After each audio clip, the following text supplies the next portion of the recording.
This is 7 National News, and in our top story.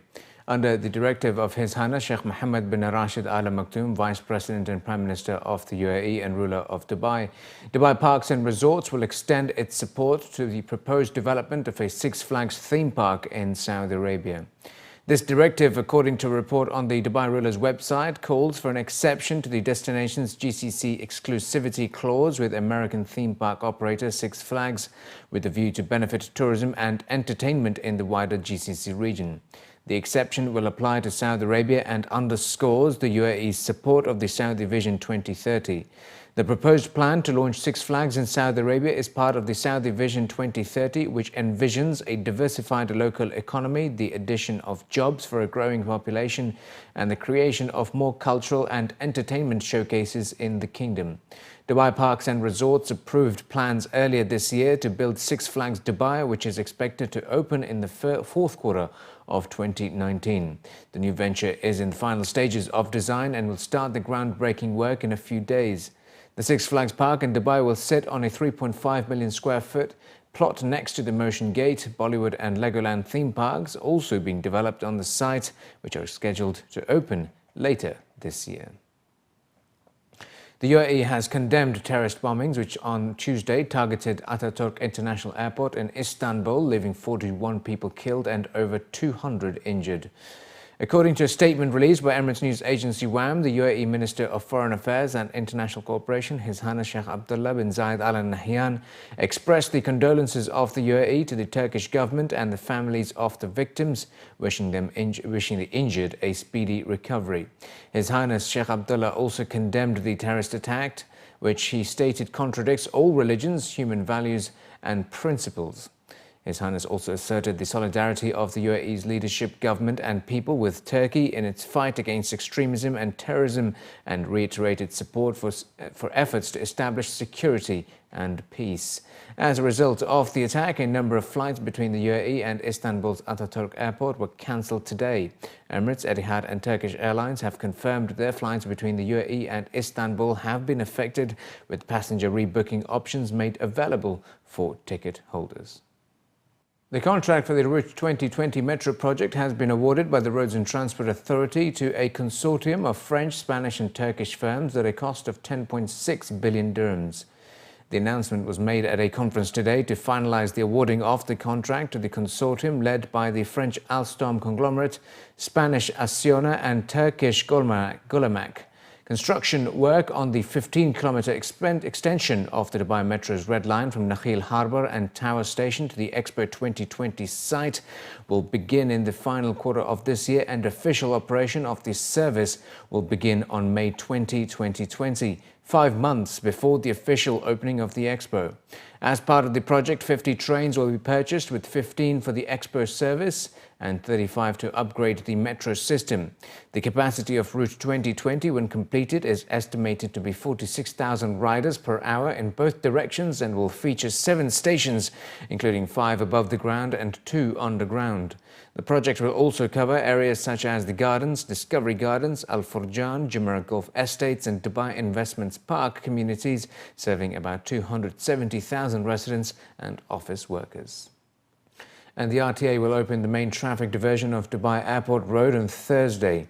The diversion will extend from the intersection of Casablanca Road with the Airport Road Cargo Village intersection up to the intersection of Marrakesh Road with the Airport Road in the direction from Deira to Rashidiyah, spanning about 1.1 kilometers in total.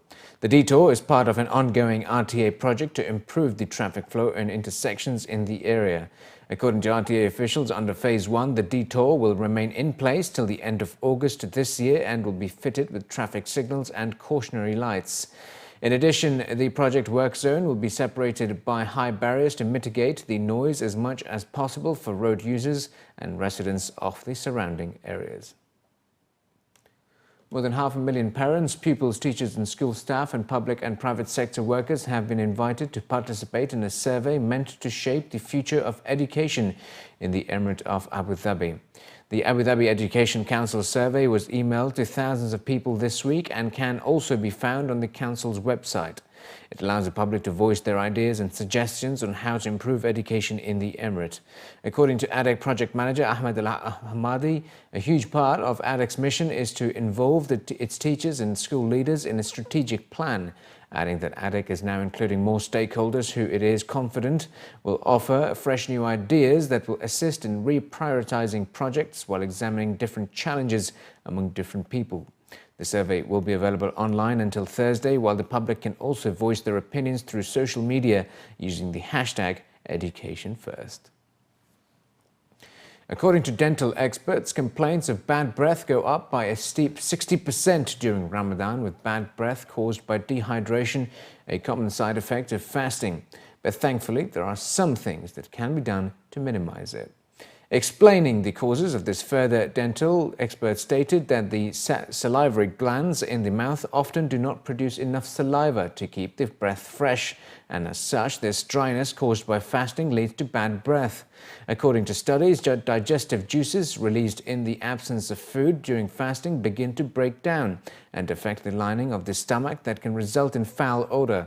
With insufficient saliva flowing into the mouth during fasting, the oral cavity dries up and the bacteria from the tongue and teeth, which is normally taken care of by saliva, begins to build up.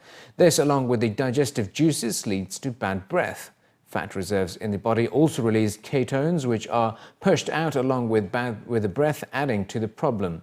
Dr. Dua Dargham Al-Mufleh, the medical director of cosmetic and family dentistry at Illinois Medical Center in Dubai, says that regardless of the time of the year, everyone should floss, brush and use mouthwash at least twice a day for the prevention of oral diseases. During Ramadan, she also recommends drinking plenty of water, eating fruits and vegetables, and avoid spicy and salty foods, which could result in dehydration. During fasting hours, people can avoid having bad breath by obtaining optimum oral hygiene. Make sure to brush and clean carefully, and use the dental floss, and no harm to use a mouthwash. Make sure it's non-alcoholic, because the alcoholic mouthwash, they increase the bad breath after a while. During iftar hours, and especially the latest hours before fasting, it's important to avoid food that are known to cause bad odor, as garlic, onions, carbs, sugar, cigarettes, and coffee. And also it's very important to brush before starting the fasting. Some secrets to help reducing bad breath are to take lots of vegetables, fruits, fresh juices, and of course, drinking lots of water. Other tricks I advise my patients to do are drinking green tea tree and chamomile tea, and chewing on some parsley and mint. These things can be really effective. Brushing technique is really important. It has to be efficient. For example, brushing the inside and outside of the teeth, also brushing the folds of the cheeks, and of course, cleaning the tongue from the bottom and the top. And finally, in the bulletin, with an aim to establish itself as the quality mark for private healthcare providers, Dhabi Group's Health magazine has announced a new award scheme that will recognize the services and achievements of private hospitals in the UAE. At a press briefing, senior representatives of the magazine and Dhabi Group announced the launch of the new award scheme, which will begin accepting applications from July onwards. The deadline for submission for the awards will be the end of July, following which the jury will shortlist and select the winners across 20 different categories, with the awards to be presented in January 2017.